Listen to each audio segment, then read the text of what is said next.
kehadirat Allah Subhanahu wa taala, pada malam hari ini kita semua dapat berkumpul dalam keadaan sehat walafiat dalam kegiatan kajian rebuan Ziskes BSMI. Salat dan salam tidak lupa kita curahkan kepada Rasulullah Nabi Muhammad SAW, suri tauladan umat manusia. Bapak-bapak, ibu-ibu, Dr. Basuki, Dr. Vita yang saya hormati, dan Ustadz Haji Itang Rusmana, sebelum kita mulai kegiatan kajian rebuan Ziskes BSMI malam hari ini, marilah sama-sama kita membuka dengan membaca basmalah. Bismillahirrahmanirrahim. Bapak-bapak, ibu-ibu, untuk kajian rebuan malam hari ini insya Allah akan mengambil tema tentang tetap optimis dalam situasi kritis, yang insya Allah akan disampaikan oleh Al-Ustadz Haji Itang Rusmana, LC.MH.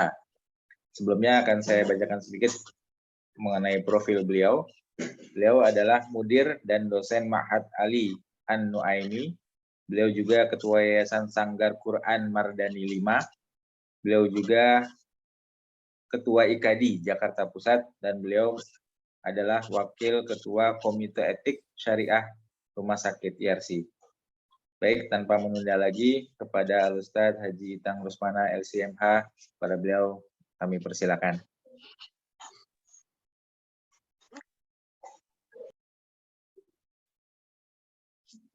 Bismillahirrahmanirrahim.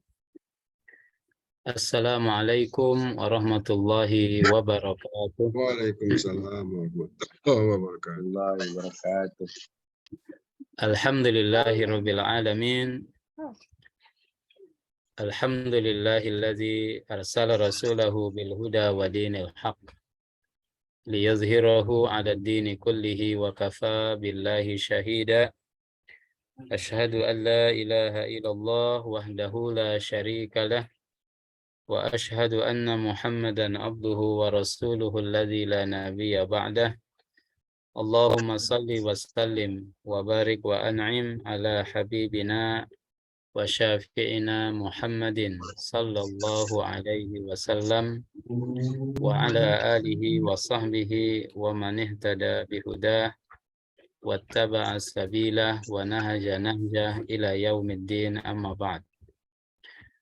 Allahumma la sahla illa ma ja'altahu sahla wa taj'alul hazna idza syi'ta sahla. Allahumma la mani'a lima a'taita wa la mu'tiya lima mana'ta wa la yanfa'u dzal jaddi minkal jadd. Alhamdulillah, puji syukur kita panjatkan kehadirat Allah Subhanahu wa taala. Salawat dan salam semoga senantiasa tercurah kepada baginda mulia Rasulullah Muhammad sallallahu alaihi wasallam, juga kepada keluarganya, para sahabat, para tabi'in, dan mudah-mudahan kita senantiasa istiqomah di jalannya ini insyaallah ta'ala. Bapak Ibu sekalian dirahmati Allah Subhanahu wa taala, tema yang kita bahas pada malam ini kajian sirah Rasulullah sallallahu alaihi wasallam, yang saya bahasakan yaitu tetap optimis pada situasi atau pada kondisi kritis gitu ya. Nah, tema ini kita mengambil inspirasi dari salah satu peperangan yang fenomenal dalam sirah Rasulullah Shallallahu Alaihi Wasallam yang dikenal sebagai perang Khandaq atau perang Ahzab. Ada banyak momentum yang sangat berharga dan luar biasa sekali pada perang ini, tetapi yang kita zoom pada malam ini, yang kita coba lihat, yaitu ada satu kisah di mana kisah tersebut ya meskipun kelihatan sederhana tetapi bisa memberikan nilai optimisme dalam situasi yang kritis yang dialami oleh Rasulullah Shallallahu Alaihi Wasallam. Bapak Ibu sekalian, dirahmati Allah Subhanahu wa taala, perang Khandaq atau perang Ahzab ya, ini terjadi pada tahun ke-5 Hijriah. Tahun ke-5 Hijriah.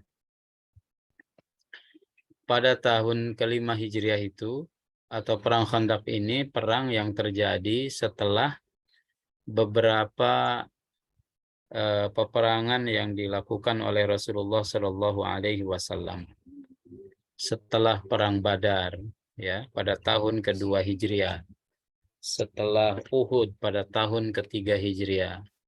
Kemudian juga ada peristiwa yang disebut dengan namanya Yaumur Raji' ya, ada hari pengkhianatan orang-orang Najd kepada dai-dai yang diutus oleh Rasulullah Shallallahu Alaihi Wasallam. Kemudian juga ada peristiwa Bi'ru Ma'unah sama dengan Yaumur Raji'. Peristiwa Bi'ru Ma'unah ini juga pengkhianatan ya yang dilakukan oleh kabilah-kabilah yang ada di Najd kepada dai 70 dai para hafidz Al-Qur'an, dai dari terpilih yang dikirim oleh Rasulullah Shallallahu Alaihi Wasallam. Kemudian juga perang ini atau Khandaq ini juga setelah kejadian terjadinya perang Bani Nadhir.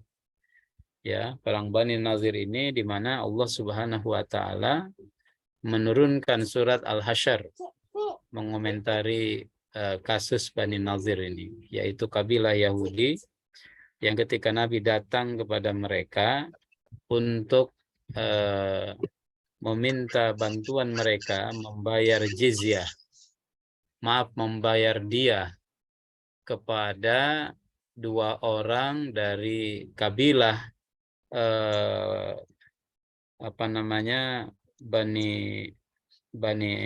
Bani Amir atau apa ya, ada kabilah yang 2 orang dari kabilah tersebut sekutu Rasulullah Shallallahu Alaihi Wasallam terbunuh ya oleh Amr bin Umayyah Al-Dhamri ketika Amr bin Umayyah Al-Dhamri lolos dari pembantaian di di perang Bi'ru Ma'unah ya, dalam pengkhianatan Bi'ru Ma'unah. Nah, Amr bin Umayyah Al-Dhamri ini kemudian di jalan bertemu dengan 2 orang musyrikin itu.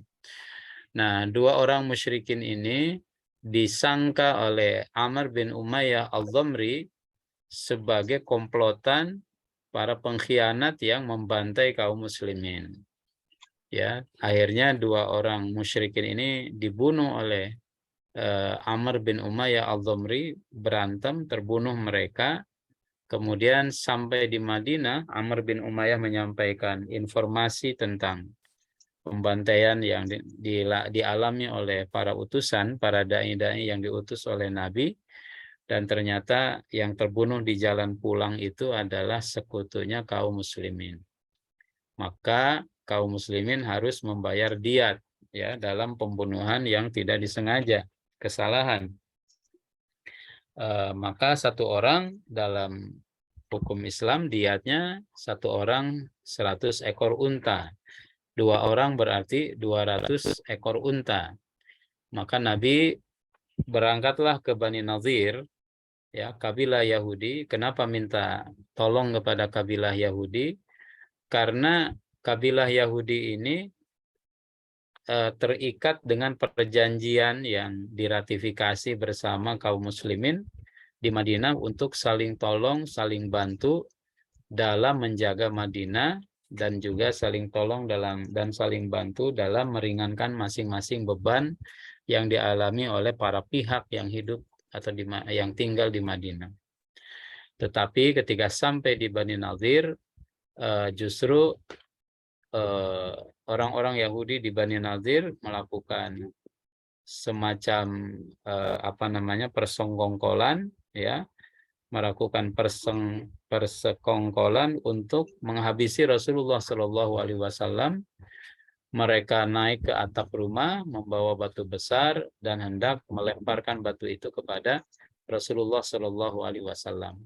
Tapi kemudian Allah menginformasikan lewat Jibril niat buruk dan niat jahat Bani Nadir. Rasulullah kemudian kembali ke Madinah dan menyiapkan pasukan dikepung Banu Nazir. Maka Banu Nazir nanti keluar dari kampung halaman mereka. Nah, di antara tokoh Banu Nazir itu ada yang mengungsi ke Mekah. Yang mengungsi ke Mekah ini mereka memprovokasi elit Quraisy. Memprovokasi elit Quraisy untuk menyiapkan pasukan guna menyerang kota Madinah, ya, membumi hanguskan Madinah. Caranya bagaimana? Mereka menggalang koalisi besar. Koalisi besar yang digalang oleh mereka berhasil mengumpulkan pasukan sebanyak 10.000 pasukan. 10.000 pasukan. Tentu jumlah yang pada zaman itu, ya, 10.000 pasukan ini jumlah yang luar biasa besar. Maka Bapak Ibu sekalian, 10.000 pasukan koalisi ini, ya, datang untuk menyerang kaum muslimin. Tetapi Rasulullah Shallallahu Alaihi Wasallam memiliki informan, ya, intelijen yang bisa membaca pergerakan mereka.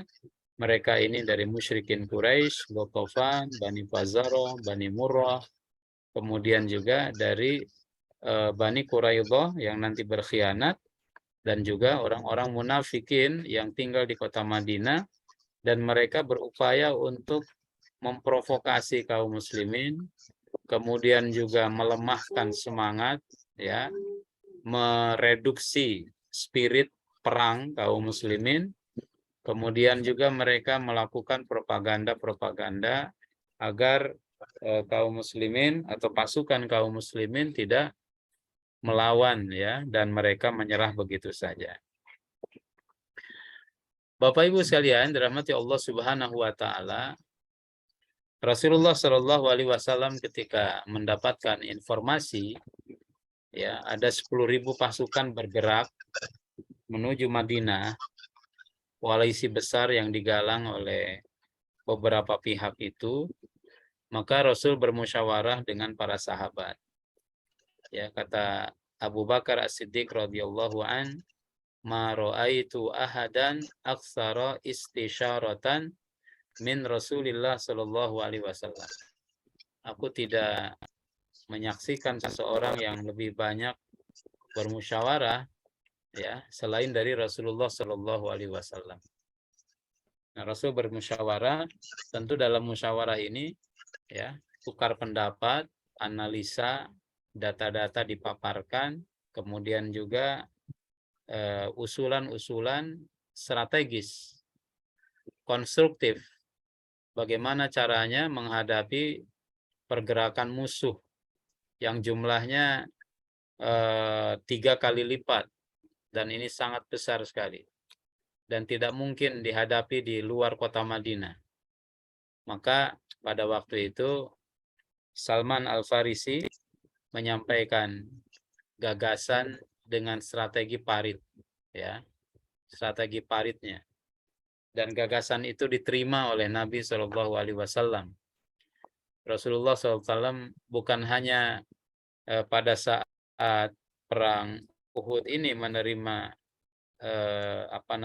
opini yang disampaikan oleh para sahabat, tapi juga dalam berbagai macam musyawarah, selama ada pendapat kuat, ada pendapat yang applicable, ya, aplikatif, kemudian pendapat yang konstruktif, maka diterima oleh Nabi SAW.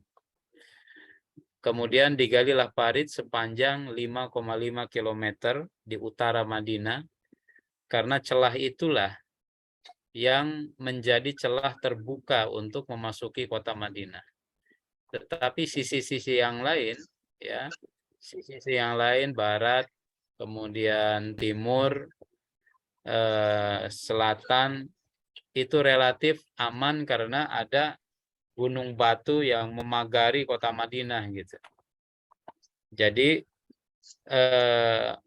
kemungkinan penetrasi musuh itu masuk lewat celah itu. Maka digalilah parit sepanjang 5,5 km ya dengan kedalaman 4,6 meter, lebar 4,6 dan dalamnya sekitar 3,2 meter. Nah, dan Rasulullah Shallallahu Alaihi Wasallam menyiapkan pasukan sebanyak 3.000 pasukan ya untuk menggali parit dan juga disiapkan untuk menghadapi musuh ketika mungkin nanti terjadi konfrontasi front terbuka antara kedua belah pihak. Bapak Ibu yang dirahmati Allah Subhanahu wa taala, pada saat parit itu digali ya, dan nanti ketika kegentingan dan kegetiran itu dihadapi oleh kaum muslimin, Allah Subhanahu wa taala menggambarkan situasi itu dalam beberapa ayat di surat Al-Ahzab ya, ayatnya panjang tetapi beberapa ayat ini menjadi semacam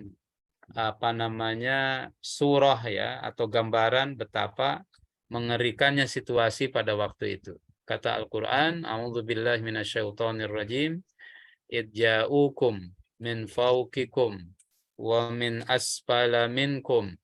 Ketika mereka datang dari atas, dari arah atas, dari bawah, ya, wa idzaghatil absar, dan ketika mata terbelalak, wa balaghatil qulubul hanajir, dan ketika hati-hati itu sampai di kerongkongan, ya, saking takutnya. Dan situasi yang terjadi watazunnuna billahi dzununa, dan saat dimana kalian berprasangka yang tidak-tidak, berprasangka yang tidak baik kepada Allah Subhanahu wa taala. Ya, apakah kita masih bisa eksis? Apakah kita masih bisa mempertahankan eksistensi kota Madinah dan lain sebagainya?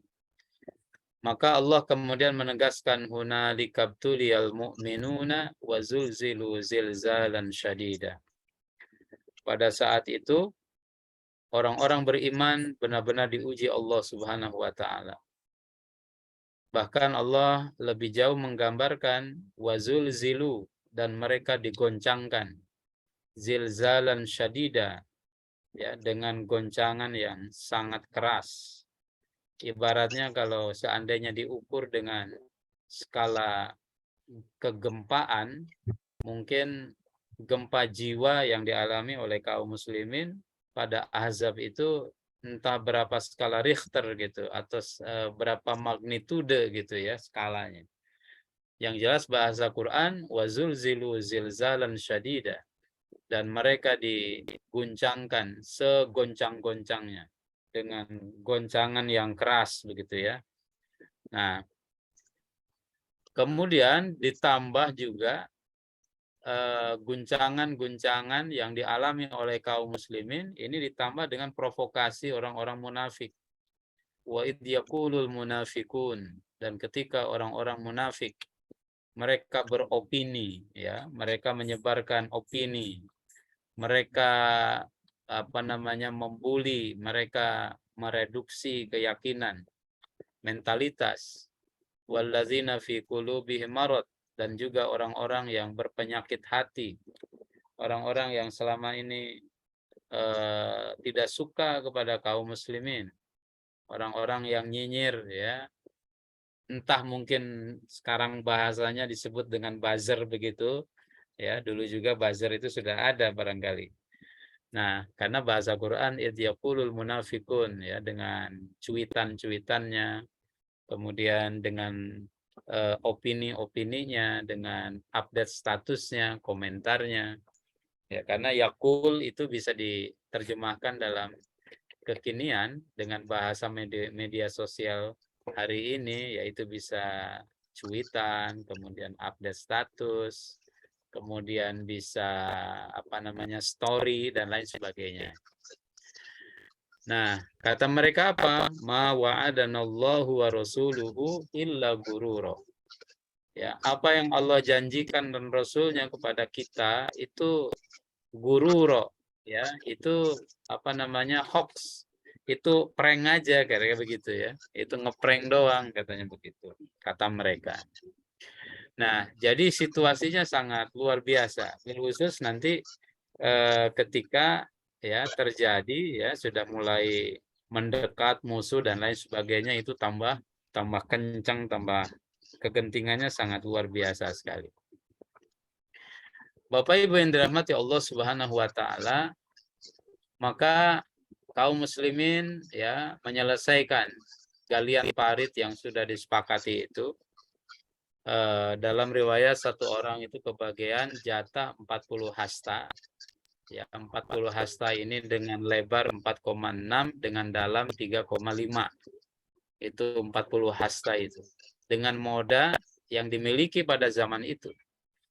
Nah, kaum muslimin, para sahabat itu sangat bersemangat untuk menggali parit karena sudah menjadi keputusan syuro, keputusan rapat. Adapun orang-orang munafik, mereka bermalas-malasan. Kemudian untuk menyemangati diri masing-masing, maka kaum muslimin dengan Rasulullah Shallallahu Alaihi Wasallam itu berbalas syair. Ya, kalau di Betawi atau di Melayu mungkin berbalas pantun, di sana berbalas syair. Kata sahabat, nahnu alladzina baya'u Muhammadan alal islami ma baqina abada. Kami adalah orang-orang yang telah berbaiat kepada Muhammad untuk membela Islam selama kami masih hidup. Kemudian syair itu dijawab oleh Nabi Shallallahu Alaihi Wasallam, Allahumma innahu la khaira illa khairul akhirah fansuril ansara wal muhajirah. Ya Allah, tidak ada kebaikan kecuali kebaikan akhirat, maka tolonglah kaum Ansor dan kaum Muhajir. Masya Allah, indah sekali. Jadi ya, untuk saling menyemangati dengan bernasyid itu, dengan bersyair itu dilakukan juga oleh Nabi Shallallahu Alaihi Wasallam. Bahkan Nabi punya seorang penyair pembela Islam dengan syairnya, ya, dengan seninya, itu adalah Hasan bin Sabit radhiyallahu anhu. Bapak Ibu yang dirahmati Allah Subhanahu wa taala, bagaimana situasi di parit Ahzab ini? Rasulullah Shallallahu Alaihi Wasallam ya, beliau menggali parit dengan sahabat, ikut turun juga Nabi. Dan pada masa itu, masa musim dingin, kemudian juga kaum muslimin lagi menghadapi kesulitan pangan, paceklik lah kira-kira begitu. Sehingga kondisi mereka saat menggali parit itu dalam kondisi perut lapar. Ya, tetapi program ini harus tuntas dalam hitungan hari. Dalam riwayat 9 sampai 10 hari. Riwayat yang lain disampaikan itu cuma 6 hari saja. 5,5 kilometer ya parit yang digali oleh kaum muslimin itu bisa diselesaikan.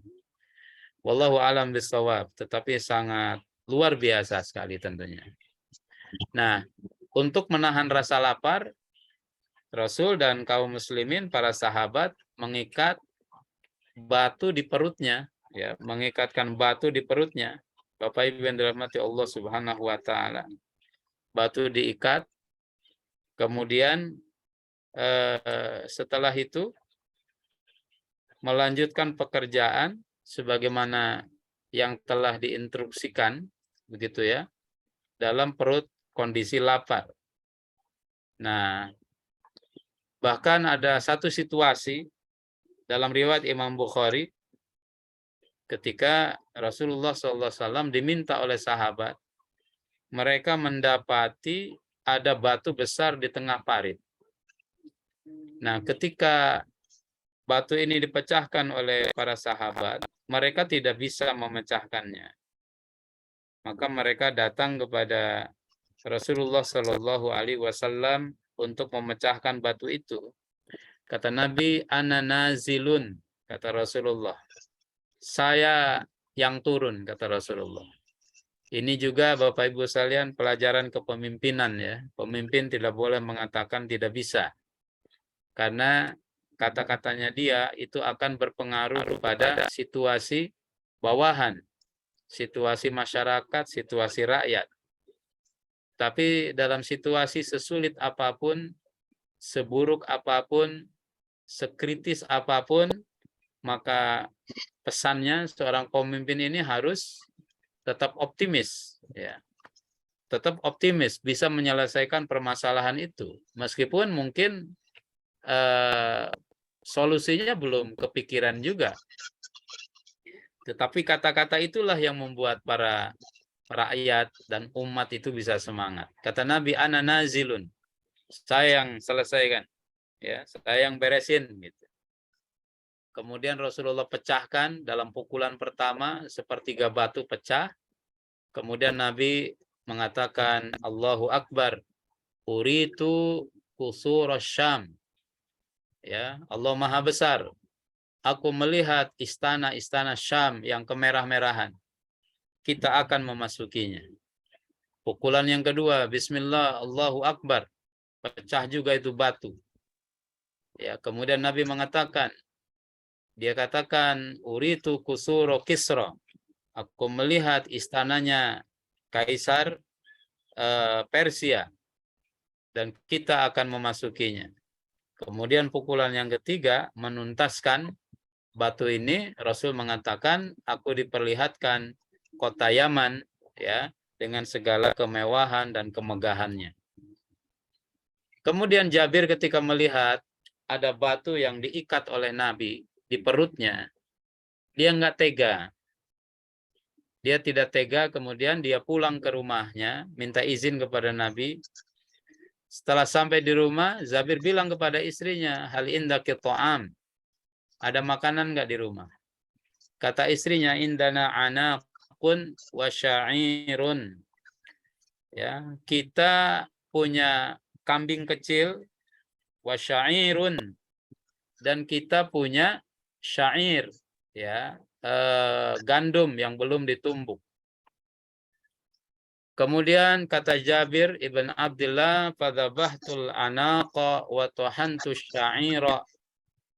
Ya, kambing disembelih, kemudian gandum dibuat roti, ya, ditumbuk, dibikin roti. Itu aja. Dalam riwayat gandumnya itu sekitar 1 sa', sekitar ya berapa kilo gitu ya, Bapak Ibu sekalian. Tidak banyak gitu. Nah, kambingnya kambing kecil. Kemudian setelah dimasak, maka istrinya bilang kepada Jabir, makanan ini cukup mungkin 2-3 orang. Sampaikan kepada Rasulullah Shallallahu Alaihi Wasallam.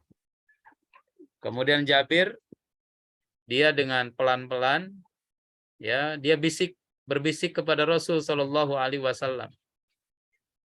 Dia berbisik kepada Nabi, ya Rasulullah, indana ta'am yakfi li rajulain aw salasa rijal. Wahai Rasulullah, kita punya makanan cukup untuk 2-3 orang saja. Ya, tafadhal, marhaban bika. Ya, silahkan wahai Nabi, selamat datang, ayo kita nikmati. Tapi Jabir tuh bisik-bisik karena nggak enak sama yang lain. Ya, kalau bukan nggak mau ngajak, cuman makanannya terbatas. Gimana mau ngajak orang lain? Bapak Ibu sekalian dirahmati Allah Subhanahu wa taala, lantas Nabi bertanya, "Madza indaka minat ta'am?" Kamu punya makanan apa? Kata Rasulullah. Kata Jabir, "Dabahtul anaqa wa tuhantu sya'ira." Kami punya sembelih anak kambing, kambing kecil. Kemudian kami punya beberapa kilogram, ya, gandum, kemudian kami bikin roti. Kemudian kata Nabi Shallallahu Alaihi Wasallam, "Hadza ta'amun katsir." Itu makanan cukup banyak, kata Rasul Shallallahu Alaihi Wasallam. Apa yang terjadi jamaah sekalian? Kemudian Nabi mengajak kepada para sahabat yang sedang gali parit itu. Dalam riwayat Diauddin Al-Umari, dalam bukunya dia katakan ada 1000 orang yang sedang gali parit. Kata Nabi, ayuhan nas, Ya, ayuhan nas, hunaka ta'amun fi baiti Jabir. Ta'alau nadhhab ilaihi. Ada makanan di rumah Jabir. Ayo kita berangkat ke rumahnya. Masya Allah. Kebayang tuh jamaah sekalian. Bapak Ibu ya. Lagi pada kelaparan. Kemudian Rasul itu tidak mau ya. Bukan seorang tipe pemimpin yang apa namanya, yang penting perut saya kenyang ya. Masa bodoh perut rakyat, masyarakat, apa mau sejahtera apa enggak itu bukan urusan saya, katanya begitu ya. Tapi Nabi itu punya prinsip sebagaimana nanti yang dijadikan sebagai prinsipnya Umar, kalau rakyatku lapar, maka aku adalah orang yang pertama mencicipi kelaparan itu. Kalau rakyatku senang, maka aku orang yang terakhir menikmati kesejahteraan dan kesenangan itu. Jamaah sekalian, berangkatlah Rasulullah dan Rasul berpesan kepada Jabir, ya, tempat masaknya jangan dibuka-buka sebelum Rasul datang. Ketika itu Nabi jalan paling depan, Jabir berangkat duluan, dan ketika istri Jabir melihat rombongan kaum muslimin berbondong-bondong 1000 orang datang ke rumahnya, shock juga istrinya. Ya, kata istrinya, "Madza qulta li Jabir?" Kamu ngomong apa? "Madza qulta li Rasulillah?" Kamu bicara apa kepada Rasul, wahai Jabir? Ya, kata Jabir, qultu lahu ma qulti. Aku sampaikan kepada Nabi apa yang kamu sampaikan kepadaku. Makanan kita maksimal 3 orang. Katanya Nabi datang dengan ribuan kaum muslimin itu bagaimana? Kata kata Jabir bin Abdullah, hakadza amarona Rasul. Kata Nabi, ya jangan dibuka-buka dulu tuh dandangnya atau pancinya gitu sampai Nabi datang. Kata istrinya, Allahu wa rasuluhu a'lam. Ya kalau demikian halnya Allah dan Rasulullah yang lebih tahu mungkin. Udah, ini bukan urusan kita lagi nih. Ini udah kita serahin aja sama Allah dan Rasulnya. Bapak Ibu, ketika Nabi datang didoain. Ya, oleh Nabi itu doain. Dalam riwayat wa basaqa bihi. Oleh Rasul diludahin itu makanan itu ya, tempat makanan itu. Jamaah sekalian, ludah barokah kalau Nabi SAW. Beda sama kita. Kita juga sih kalau mau makan bareng coba ludahin itu nampan, insya Allah awet itu. Ya, yang lain nggak mau makan maksudnya. Nah, setelah itu Rasulullah bilang, udkhulu wala tadagatu. Masuklah kalian, jangan desak-desakan, kata Nabi. Maka masuklah mereka, ya berapa orang, ya fa akhadal lahma wa ghattahu bil burmati wal khubzi, kemudian ambil daging ya ditutup dengan roti, kemudian dicelupin ke kuahnya, dikasih kepada sahabat. Fa akalu wa syabi'u wa baqiyat ta'amu. Maka makanlah mereka makan ya, mereka makan dengan lahapnya, kemudian kenyang mereka semuanya ya. Kemudian wabaqiyat ta'am, ajaibnya makanan itu dalam riwayat Imam Muslim tetap seperti semula. Subhanallah. Kemudian Nabi mengatakan kepada istri Jabir, kuli hadza wahdi ya fa innan nasa asabahumul maja'ah. Silahkan kamu makan, kemudian hadiahkan kepada tetangga, karena orang-orang hari ini sedang mengalami kelaparan. Jamaah sekalian dirahmati Allah Subhanahu wa taala, ini nggak pakai doa ya, atau nggak pakai apa sih, doanya, doa khusus, makan dikit, makanan dikit tapi cukup untuk orang banyak. Kalau yang punya warteg kan enak banget tuh. Masaknya dikit aja. Tapi setiap orang yang datang beli ada aja. Itu makanan awet gitu. Nah, itu nggak bisa. Sekarang nggak bisa diulang. Itu bagi Nabi Shallallahu Alaihi Wasallam. Nah, dan juga Nabi Shallallahu Alaihi Wasallam tidak meminta posisi itu, kondisi seperti itu setiap saat, setiap waktu kan? Bukankah Nabi Shallallahu Alaihi Wasallam di rumahnya dalam satu riwayat dalam seminggu 3 hari rumah Nabi itu nggak nyala api, nggak masak. Kalau nggak masak berarti nggak ada makanan yang dinikmati. Kenapa Nabi nggak minta sama Allah? Nah, situasinya tidak ada kegentingan memaksa gitu, ya, sehingga beda situasi. Bapak Ibu yang dirahmati Allah Subhanahu wa taala. Nah, ini situasi.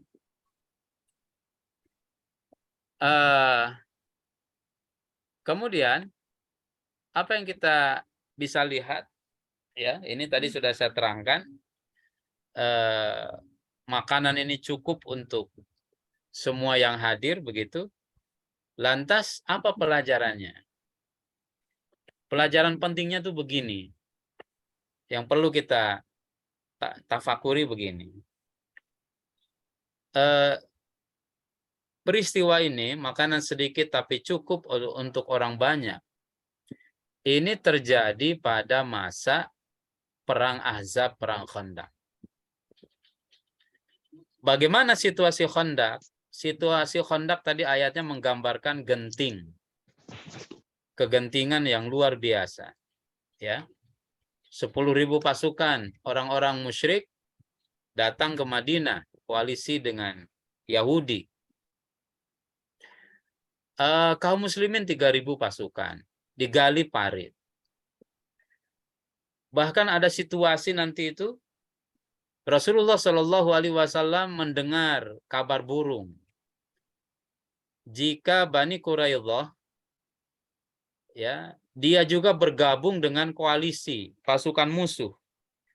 Padahal Quraidah ini adalah kabilah Yahudi yang ada di kota Madinah, yang posisinya dia itu terikat dengan perjanjian dengan kaum muslimin untuk saling sama-sama menjaga kota Madinah. Maka Nabi mengutus Sa'ad bin Mu'az untuk mendapatkan informasi kebenaran tentang membelotnya Bani Quraidah kepada pasukan musuh itu. Kemudian Nabi berpesan kepada Sa'ad bin Mu'az, apabila engkau mendapatkan kabar gembira, ya, maka cukup dengan isyarat. Ya, kabar gembira sampaikan kepada kita dengan jelas. Tapi kalau engkau mendapati kabar yang tidak enak, pengkhianatan Bani Quraidah, maka sampaikan dengan isyarat saja. Kemudian Sa'ad bin Mu'az, Bapak Ibu sekalian, datang mencari info dan ternyata info yang dia dapat, Bani Quraidah membelot, gabung dengan pasukan orang-orang musyrikin, koalisi besar itu. Maka Sa'ad bin Mu'az datang kepada Nabi, dan Sa'ad bin Mu'az mengatakan, adlun wa qaratun ya Rasulullah. Wahai Rasulullah, situasinya ini seperti situasi pada saat adl dan qoroh. Apa maksudnya Bapak Ibu sekalian? Peristiwa adl dan qoroh itu adalah peristiwa ketika kaum muslimin dibantai oleh orang-orang musyrikin. Maksudnya Bani Quraidah membelot juga gitu. Berkhianat dia. Kata Rasulullah, Allahu Akbar. Allah Maha Besar. Bapak Ibu yang dirahmati Allah, ya situasinya seperti itulah. Nah, maka ketika Allah Subhanahu wa taala menurunkan ya mukjizat dengan pesan makanan sedikit tapi cukup dinikmati oleh 1.000 pasukan. Ini jamaah sekalian yang dirahmati Allah Subhanahu wa taala, pelajaran pentingnya adalah ya harus tetap optimis dalam situasi kritis gitu. Maksudnya apa? Ini pesan dari Allah. Allah ngirim message kepada kaum muslimin, ya, bahwasanya Allah tidak meninggalkan mereka. Allah tidak menjauhi mereka. Allah tidak meninggalkan, Allah tidak membiarkan kaum muslimin berjuang sendirian. Tidak membiarkan kaum muslimin ya berpeluh kesah, bersimbah peluh darah begitu kira-kira. Sendirian enggak, Allah pasti menolong. inna lanansuru rusulana walladzina ma'ahu, ya, fil hayati dunya wa yauma yaqumul ashhad. Kami benar-benar akan menolong kepada Rasul kami dan juga orang-orang yang beriman bersama Nabi, ya, di dalam kehidupan dunia dan nanti ketika di hari akhirat, ya, kelak nanti di hari kiamat, di hari akhirat. Allah akan menolong kepada kaum muslimin. Ini pesan dari Allah Subhanahu wa taala. Kalau Allah akan benar-benar memberikan pertolongan, ya, dalam firman yang lain Allah Subhanahu wa taala mengatakan, in tansurullaha yansurkum wa yusabbit aqdamakum, ya ayyuhalladzina amanu kunu ansarallah kama qala Isa ibn Maryam lil hawariyin man ansari ilallah qala al hawariyun nahnu ansarullah, ya, kami adalah para penolong Allah Subhanahu wa taala. Nah, Bapak Ibu yang dirahmati Allah Subhanahu wa taala, ini pesannya itu. Tetap optimistis dalam situasi yang kritis. Jangan meninggalkan Allah Subhanahu wa taala. Sebagaimana pesan yang lain itu, jangan mundur dari perjuangan membela Islam. Meskipun posisi Islam lagi terpuruk, posisi Islam lagi babak belur lah kira-kira. Hanya orang-orang munafik yang hanya membela Islam dalam situasi nyaman, ya, suatu situasi nyaman, situasi menang gitu. Tapi kalau Islam ini lagi babak belur, ditinggalin sama mereka. Mereka tidak akan membela kepada Islam. Tapi orang-orang yang beriman, orang-orang yang jujur, orang-orang yang patuh kepada syariat, mereka akan senantiasa bersama dengan Islam, bersama dengan kebenaran, ya, dalam situasi apapun. Wala tamutunna illa wa antum muslimun. Janganlah kalian meninggal kecuali dalam kondisi beriman. Jadi pesan optimistis. Allah Subhanahu wa taala menyampaikannya lewat, Bapak Ibu yang dirahmati Allah, pesan makanan yang sedikit tapi jadi cukup untuk 1000 pasukan. Ada Allah Subhanahu wa taala. Dan senantiasa dalam perjuangan, dalam membela kebenaran, ya, situasi kita itu Allah tidak memberikan pertolongan kecuali setelah kita mencurahkan segala daya dan upaya. Setelah berbagai macam ujian datang menimpa bertubi-tubi, baru Allah Subhanahu wa taala memberikan pertolongan.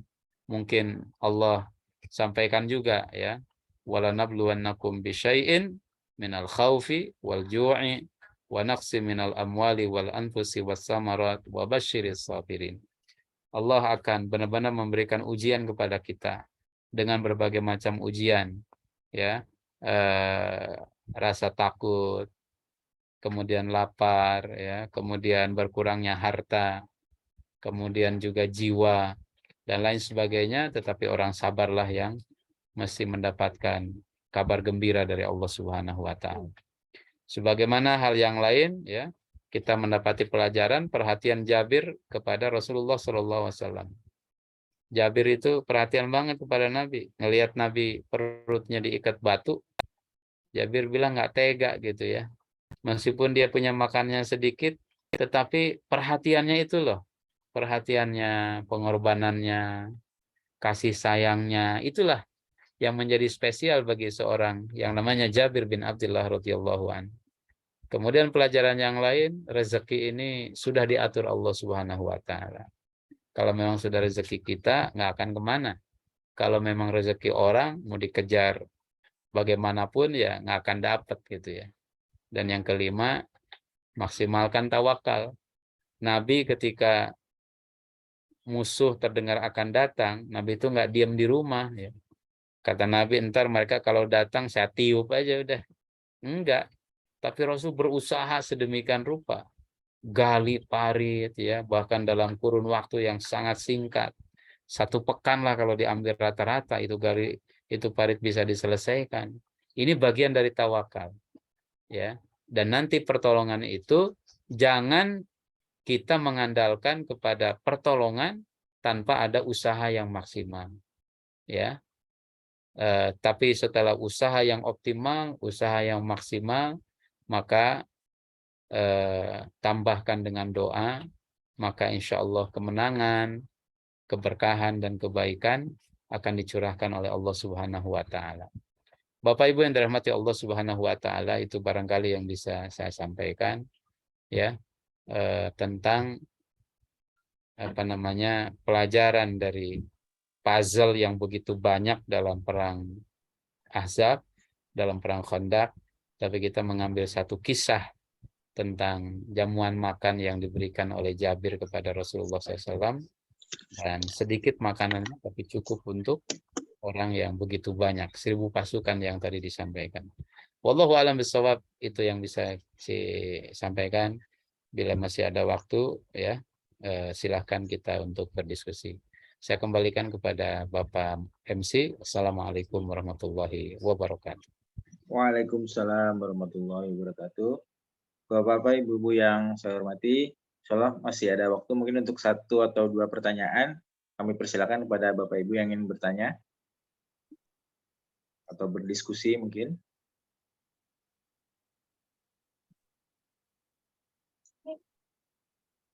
Oh, ini ada pertanyaan dari chat Ustadz ya.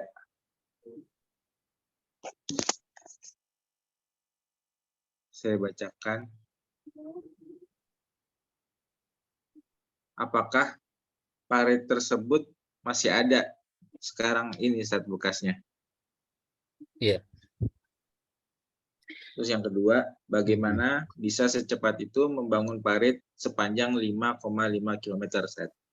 Ya. Wallahu a'lam bishawab, ya. Yang pertama, nanti itu setelah perang Ahzab, kemudian Rasulullah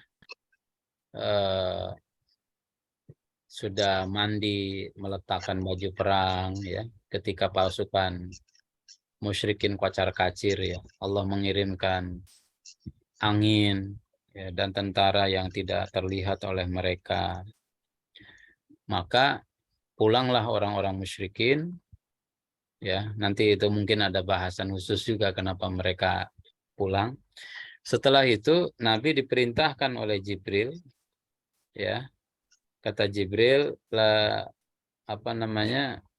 janganlah engkau meletakkan baju perang dan senjata, tapi pergilah engkau ke sana, yaitu ke Bani Quraidah yang berkhianat tadi itu.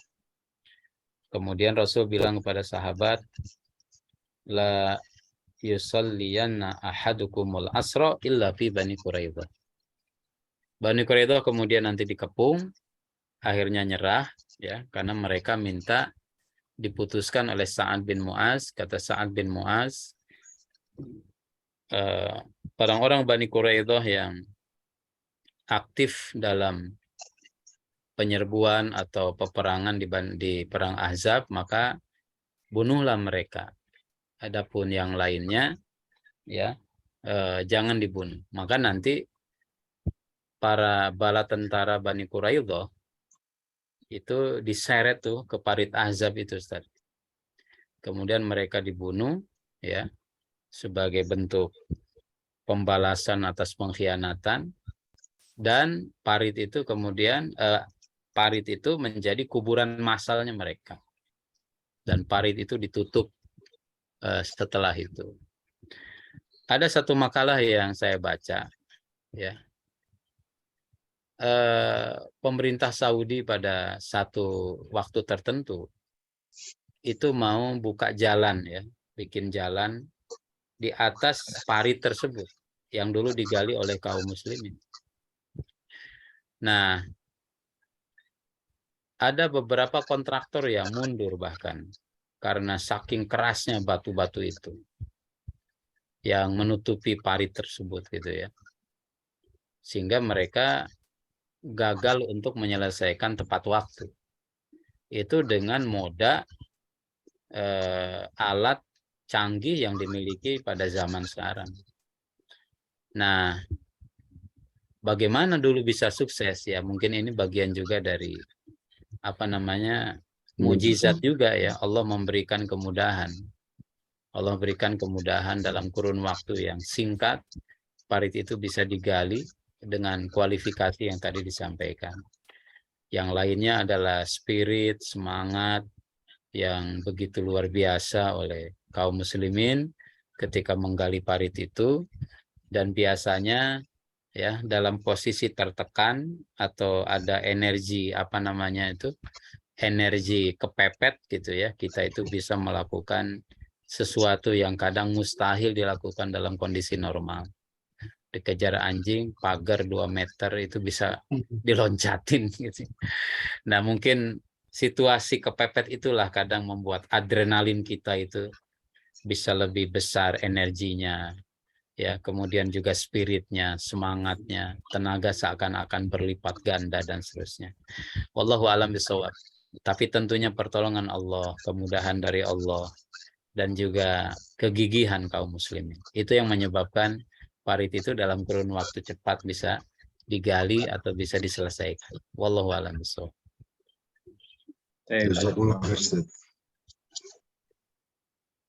Kami persilakan kepada Dr. Izhar, mungkin raise hand. Ya. Terima kasih Pak Faiz. Izin Ustadz bertanya, ada 2 pertanyaan. Yang pertama, dalam perang Khandaq yang berlangsung cukup lama, itu kaum muslimin itu relatif terisolir ya, dengan parit yang demikian panjang dan lebar. Nah, bagaimana kaum muslimin itu bisa menang? Sementara musuh itu kan di luar, yang supply demand kebutuhannya itu lebih mudah dipenuhi. Nah, itu apa penyebabnya untuk kaum muslimin? Dan yang kedua, terkait dengan mukjizat minuman makanan yang luar biasa ini, pada peristiwa apa lagi yang terjadi? Oke. Terima kasih, Ustaz. Iya. Dalam surat Al-Ahzab, ya, Allah Subhanahu wa Ta'ala sampaikan bahwasanya kemenangan itu ya hakikatnya tentu dari Allah Subhanahu wa Ta'ala. Wa arsalna rihan wa junudan lam tarauha. Ya, Allah kirimkan angin dan juga bala tentara yang tidak terlihat oleh mereka. Ada rasa takut yang luar biasa. Kemudian juga dalam bukunya Syekh Munir Al-Ghadban ya, Al-Manhaj Al-Haraki Lisiratin Nabawiyah, dia sampaikan nanti itu ada sosok penting yang dimiliki oleh kaum muslimin, namanya Nu'aim bin Mas'ud. Sosok Nu'aim bin Mas'ud ini adalah seorang sahabat yang dekat juga dengan kabilah-kabilah yang ada di koalisi ini, tapi mereka belum tahu kalau Nu'aim bin Mas'ud ini sudah masuk Islam, gitu. Kemudian ketika dia datang kepada Nabi, ya Rasulullah, anna qaumi ma'arafu bi anni aslamtu, kira-kira begitu ya. Kaumku tuh belum tahu kalau saya sudah masuk Islam. Murni ya Rasulullah, suruhlah aku mesti memainkan peran apa gitu. Kata Nabi, antar rajulul wahid fina, engkau adalah satu-satunya orang yang bisa diandalkan dari kita. Kemudian Nabi SAW itu memberikan instruksi kepada Nu'aim bin Mas'ud untuk memprovokasi, ya, melakukan kontra intelijen kepada mereka. Jadi Nu'aim bin Mas'ud datang kepada orang Bani Quraidah, hai Bani Quraidah, tahu nggak kalian kenapa Muhammad itu sesungguhnya sudah bersekongkol dengan orang-orang Quraisy? Kan Muhammad orang sono, orang Mekah. Apa persekongkolannya? Nanti ya kalau perang, ya kalau sudah selesai perang, kalian tuh yang akan dihabisi, itu pura-pura aja tuh, kira-kira begitu ya. Nah, makanya nanti jangan salah kalau nanti akan terjadi penculikan tokoh-tokoh kalian gitu. Oh, jadi Bani Quraidah ini punya apa namanya? Punya prasangka buruk kepada orang-orang Quraisy. Kemudian Nu'aim bin Mas'ud juga datang kepada orang Quraisy menyampaikan hal yang sebaliknya. Tahu nggak kalian, wahai orang-orang Mekah, kalau kaum muslimin Muhammad itu bersekongkol dengan orang-orang Bani Quraidah untuk menghabisi kalian. Maka ke depan nanti tuh akan ada penculikan tokoh-tokoh kalian. Siap-siap aja nanti, kira-kira begitu. Nah, terjadilah saling curiga, ya, saling tidak percaya antara mereka. Situasinya sangat tidak kondusif antara Bani Quraidah kemudian dengan orang-orang Mekah dan kabilah-kabilah yang lain saling curiga, saling memata-matai satu dengan yang lain, ya. Kalau bahasa sholawat kita itu wa asgiril dzalimin bidzalimin, ya, biarkanlah orang zalim itu saling cakar-cakaran di antara mereka. Nah, pada posisi itu kemudian Allah Subhanahu wa taala mengirimkan angin sehingga kemah-kemah mereka tidak berdiri tegak, api yang mereka bakar, api unggunnya mati, tidak bisa masak, sehingga orang-orang Quraisy itu mengatakan, orang-orang Mekah mengatakan, ngapain katanya kita di sini?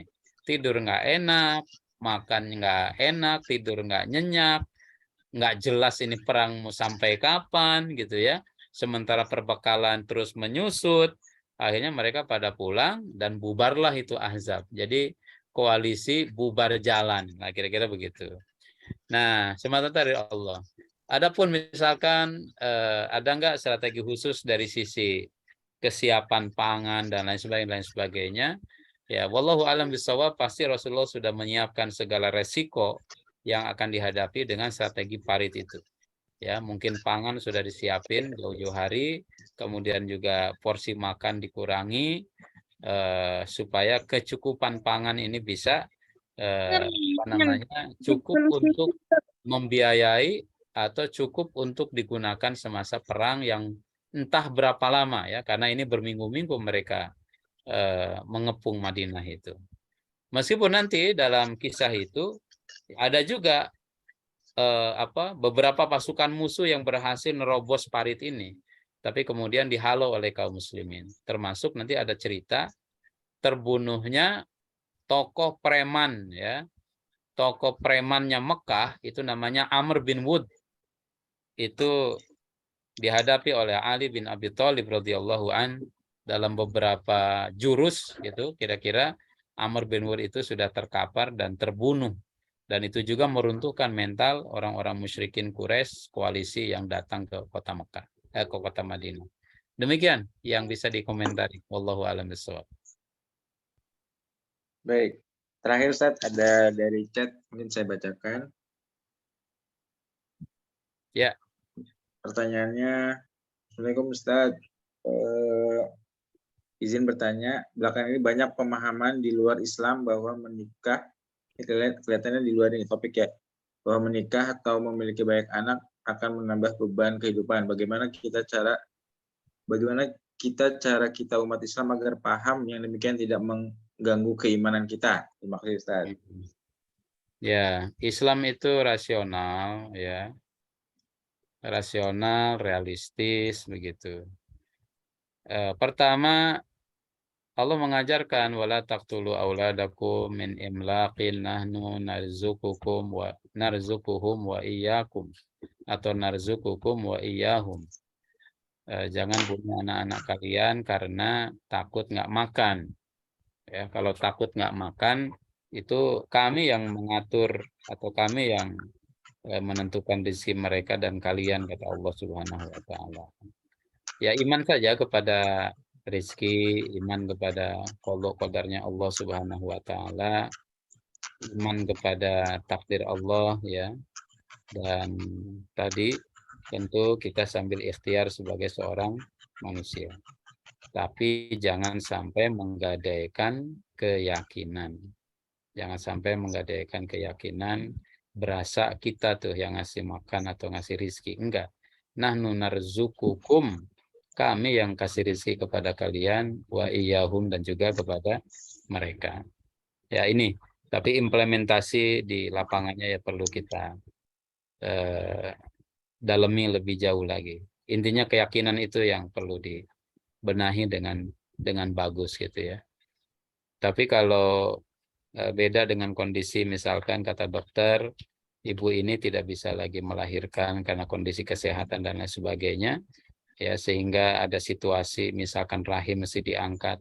Nah, ini beda dengan kasus yang tadi, bukan karena takut nggak punya anaknya, ya, bukan takut kalau anak banyak begini begitu, tidak, tapi ada kondisi kesehatan yang secara medis ini bisa mengancam kesehatan sang ibu, maka sebaiknya tidak mengandung lagi, ya, sebaiknya tidak punya anak lagi. Itu beda kasusnya, dan itu kalau memang rojih kuat, kemudian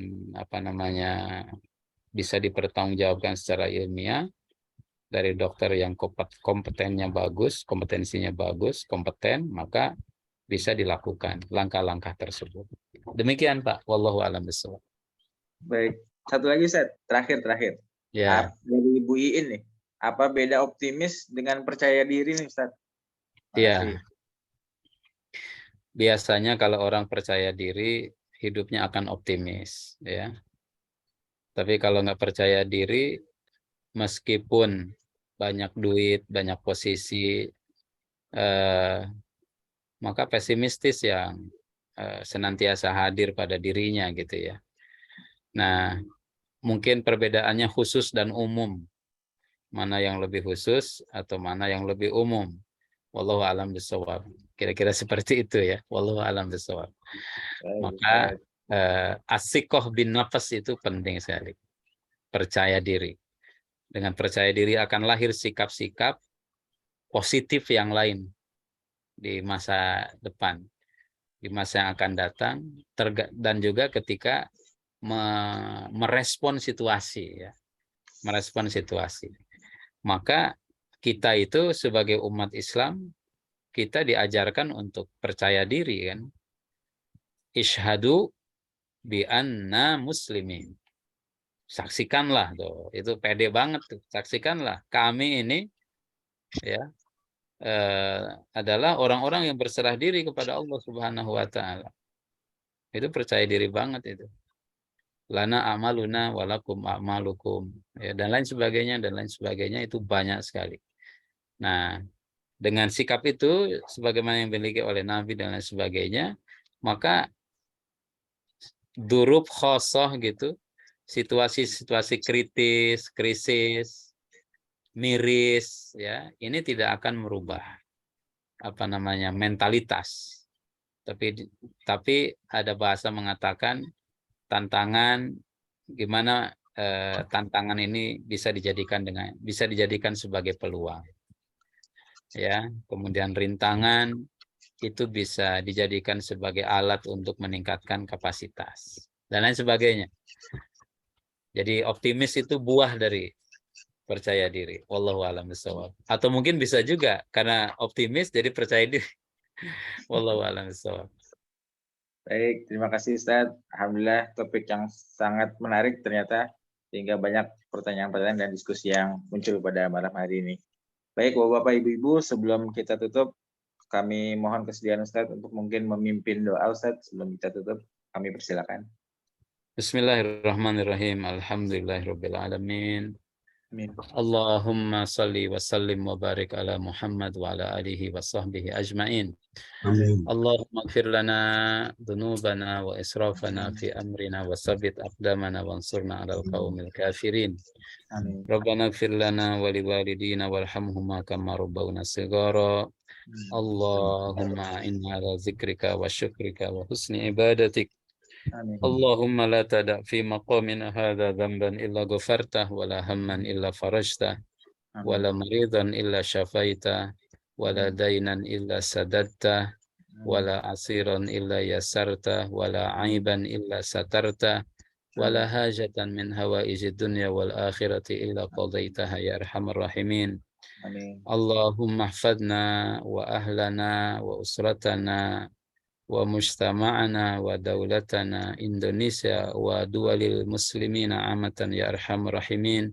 Min makril a'da wa su'il a'da wa adawatihim wa makrihim innaka ala kulli syai'in hafiz.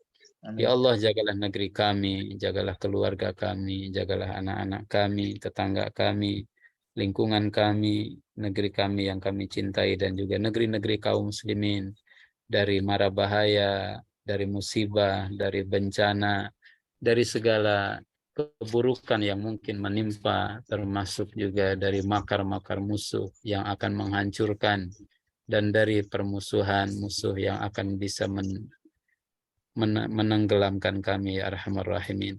Allahumma ya arhamar rahimin taqabbal minna salatana wa siyamana wa qiyamana wa siyamana wa ruku'ana wa sujudana wa takhashu'ana wa tadarru'ana wa tammim taqsirana ya arhamar rahimin.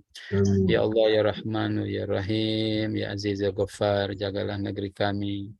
Tolonglah saudara-saudara kami yang sedang mendapatkan musibah di Turki, di Suriah, di Yaman, di Uighur, di Rohingya, dan di berbagai belahan dunia, termasuk saudara-saudara kami di Palestina, baik di jalur Gaza ataupun di tepi barat yang menghadapi penjajah Israel laknatullah alaihim. Bebaskan Masjid Al-Aqsa ya Allah, kembalikan kepada pangkuan kaum muslimin, berikan kesabaran, kekuatan kepada saudara-saudara kami para pejuang di Palestina dalam menghadapi penjajah Israel.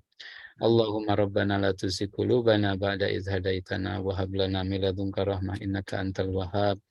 Ya Allah ya Rahmanu ya Rahim, jadikanlah saudara-saudara kami yang sekarang ada di Zoom meeting dalam pengajian malam ini, jadikan kami sebagai hamba-Mu yang saleh. Jadikan kami sebagai ahli syurga-Mu yang abadi, yang penuh dengan kenikmatan. Berikan kepada kami kesempatan untuk menjalankan haji, menunaikan umroh, berbakti kepada kedua orang tua kami. Jadikan anak-anak kami anak-anak yang soleh dan soleha. Jadikan kami keluarga yang sakinah, mawaddah, warahmah. Hindarkan keluarga kami ya Allah dari berbagai macam musibah, dari bencana, dari berbagai macam pengaruh-pengaruh pemikiran-pemikiran sesat dan menyesatkan. Ya Allah ya Rahman ya Rahim, ini doa-doa kami. Mohon kabulkanlah ya Allah. Mohon ijabah doa-doa kami ya Allah. Ya Allah, anugerahkan kepada Indonesia di masa depan calon pemimpin yang saleh, pemimpin yang takut kepadamu, pemimpin yang mencintai rakyatnya, pemimpin yang khusyuk dalam ibadah, pemimpin yang cinta kepada yang lemah, pemimpin yang berpihak kepada yang kecil. Ya Arhamar Rahimin. Allahumma inna nastaudi'uka hadzal baladul azim ilaika ya Arhamar Rahimin. Rabbana atina fid dunya hasanah wa fil akhirati hasanah wa qina adzabannar. Subhana rabbika rabbil izzati amma yasifun. Salamun alal mursalin. Walhamdulillahi rabbil alamin. Baik Bapak Ibu sekalian, marilah sama-sama kita tutup dengan membaca hamdalah. Alhamdulillah. Alhamdulillahirabbil alamin. Assalamualaikum warahmatullahi